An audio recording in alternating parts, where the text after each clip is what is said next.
Sejam bem-vindos a mais um episódio dos Heróis da Fé e meu nome é Vitor. Hoje eu vim falar sobre Jerônimo Savonarola, nasceu em 1452, tem a sua origem italiana, seus pais eram cultos mais pagãos, seu avô era um médico influente na sociedade da época e Jerônimo sempre teve acesso à cultura da literatura, da filosofia, inicialmente teve acesso a Aristóteles e Platão e posteriormente a São Tomás de Aquino, que foi um grande influente em toda a sua caminhada, além claro, das Sagradas Escrituras. Savonarola, então, toda vez estudando mais e mais sobre o que São Tomás de Aquino estava falando, ele decide questionar a sociedade da época e aquilo que a igreja estava vivendo.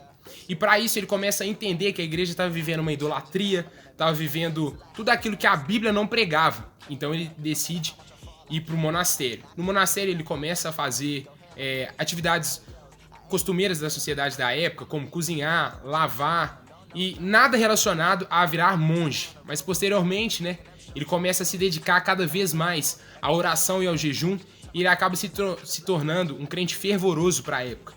Então, no final da sua vida ali do monastério, ele recebe uma visão clara daquilo que Deus tinha para a vida dele, um panorama real de tudo aquilo que ele deveria fazer, que era pregar para as pessoas sobre a vinda de Jesus. Savonarola, então, ele sai do monastério e começa a pregar em praça pública.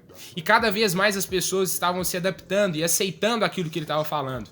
As pregações dele eram muito duras, muito incisivas. Ele falava sobre a volta de Jesus e arrependimento de pecados. Mas mesmo assim, o Espírito Santo convencia as pessoas e as pessoas vinham de todas as partes da Itália, querendo receber conselho, querendo saber mais sobre o que Jerônimo Savonarola estava falando. Quem não gostou muito disso foi o regente de Florença.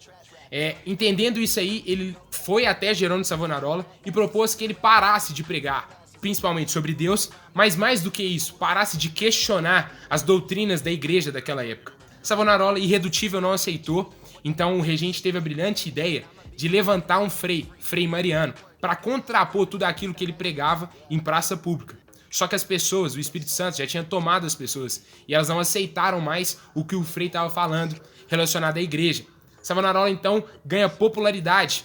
E nesse período ali, aconteceu um fato histórico onde Carlos VIII ele invade a Itália e a popularidade de Savonarola cresce. Então, passa-se um tempo, Savonarola começa a pregar e as pessoas cada vez mais entendendo aquilo que Deus queria para eles. As pessoas saíam de suas casas e levavam os livros que elas tinham relacionados à igreja passada, a tudo aquilo que elas estavam aprendendo, que era totalmente errado, práticas erradas, idolatria,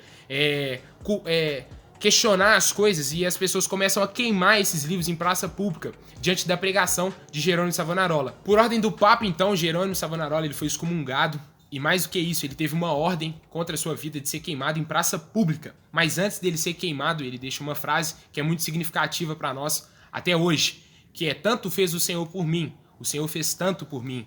E alguns pesquisadores falam que ele entendeu ali então o real sentido do cristianismo, e a gente pode trazer para os nossos dias de hoje. Parafraseando, ele entendeu ali que Jesus tinha feito tanto por ele, Deus tinha feito tanto por ele, e por isso entregar a sua vida é um significado muito ínfimo perto daquilo que Deus fez por nós em prova de sacrifício. Mas hoje então, o que a gente pode tirar da vida de Jerônimo Savonarola, que ele foi devoto ao ponto de estudar e se dedicar a aprender tudo aquilo que as Sagradas Escrituras tinham para falar sobre Deus. E hoje pouco importa a ideologia, pouco importa a doutrina, mas o que de fato vale é aquilo que Deus deixou para nós em forma de carta viva, que são as Sagradas Escrituras. E é o que a gente tem que viver nos dias de hoje.